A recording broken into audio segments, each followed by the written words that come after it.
Hello Mélie, on se retrouve dans cette nouvelle vidéo pour mon home tour. Dans cette vidéo, je vais tout vous raconter sur notre premier achat immobilier. J'ai pris des notes pour pouvoir structurer la vidéo et pour pouvoir ne rien oublier. Donc on avait un premier logement à Diedenheim, donc c'était un F2 en location, dans lequel on a eu pas mal de soucis techniques, donc on cherchait déjà un petit peu à partir.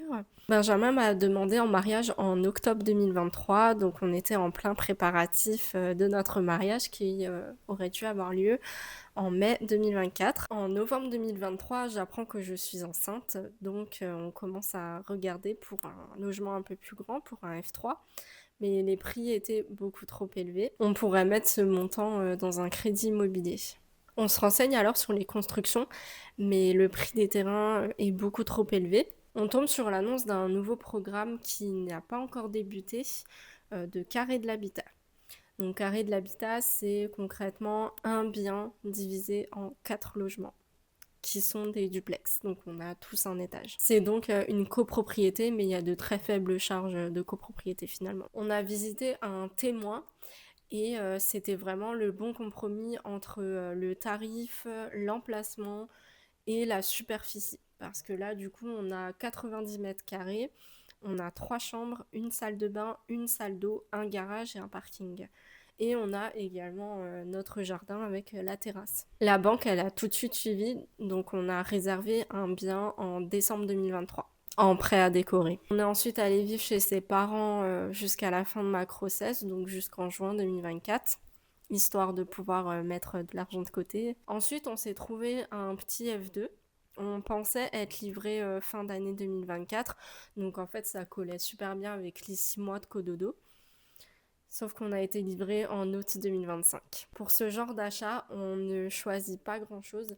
Par exemple, l'aménagement des pièces, en fait, vous le réservez en amont, mais vous ne pouvez rien choisir. Eux, ils vous proposent des plans et vous choisissez. On choisit non plus pas les entreprises qui interviennent. Donc, par exemple, pour Benjamin, qui est électricien, il n'a pas pu faire l'électricité dans notre logement. Donc, lors de la livraison, comme je l'ai dit plus tôt, on a acheté en prêt à décorer. Donc, il y avait toute la déco à faire, enfin les travaux de décoration à faire. Benjamin a commencé par créer un faux plafond au niveau du rez-de-chaussée pour pouvoir y mettre des spots et pouvoir choisir les zones d'éclairage qu'on voulait. Il a aussi beaucoup modifié tout ce qui est emplacement des prises, etc. Donc ça a été quand même assez long. Alors, pour info, du coup, on a acheté notre carrelage et notre parquet chez Point P. On a acheté de la peinture pro qui vient de Suisse, un voisin qui habite dans la rue et qu'on a rencontré du coup lors de la livraison. On a meublé de A à Z notre logement. On n'a pratiquement rien gardé de ce qu'on avait avant. Tout ce qui est cuisine, salle de bain et la bibliothèque à l'étage. On a tout acheté chez Cushion Spécialiste. On a fait appel à un carreleur professionnel pour poser le carrelage donc au rez-de-chaussée et dans la salle de bain.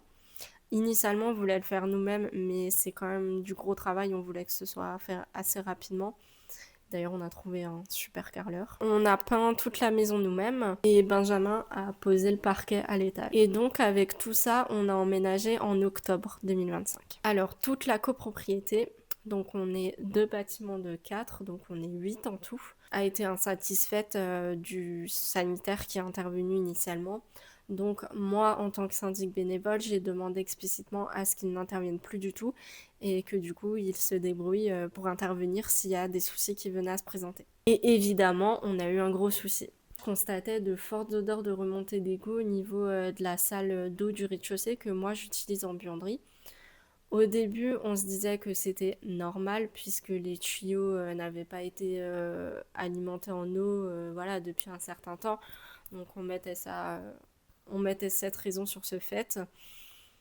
Sauf que ça perdurait, ça devenait de plus en plus intense. Donc j'ai demandé à Carré de l'Habitat d'intervenir et de chercher une solution. Donc ils ont fait appel à un nouveau sanitaire et il a été constaté que 3 logements sur 4, les étages n'étaient pas raccordés à l'évacuation. Donc tout ce qui se passait dans la salle de bain de l'étage tombait directement dans notre vide sanitaire. d'où les odeurs. Je vous laisse deviner, je vais pas vous faire un dessin, mais je vous laisse deviner du coup ce qui remontait comme odeur. Alors, on a vite remarqué que les matériaux utilisés étaient les plus bas du marché, on va dire, notamment l'isolation qui n'est pas très ouf. Le placo n'est pas très épais non plus. On voit bien que c'est pas de la bonne qualité, quoi. Je pense que le choix des entreprises est à revoir. Si je venais à faire construire à nouveau, je pense que je sais qui je ne prendrais pas comme entreprise. Mais on s'y sent super bien parce que au-delà de l'aménagement des pièces, on a tout pensé de A à Z. Moi, j'ai eu le temps de penser à toute la déco, les meubles que je voulais, et on s'y sent tous les trois très bien. Alors pour ce point, je vais lire parce que j'ai pas forcément tous les prix en tête. Donc on a acheté le carré en prêt à décorer à 213 900 euros. À ce montant-là, on rajoute les frais bancaires et les frais de notaire à peu près 10 000 euros puisque c'est du neuf. Le carrelage, il nous a coûté 3 700 euros. Le parquet, 1 300 euros. La cuisine, qui je pense est le plus gros achat, 16 200 euros. La salle de bain, 2 600 euros. La bibliothèque, 1 600 euros. La peinture, je crois, mais je ne suis pas sûre, on en a eu pour à peu près 500 euros. La pose du carrelage, on en a eu pour à peu près 3 000 euros. Et pour tout ce qui est meubles, accessoires, enfin vraiment tout le reste, on en a eu pour à peu près 20 000 euros. Et je pense que je sous-estime ce montant. Donc on est à peu près à 270 000 euros. Sans compter des imprévus qu'on a eus, notamment sur la pose du carrelage où les plaintes n'étaient pas prévues. Donc on n'avait pas prévu le tarif en plus.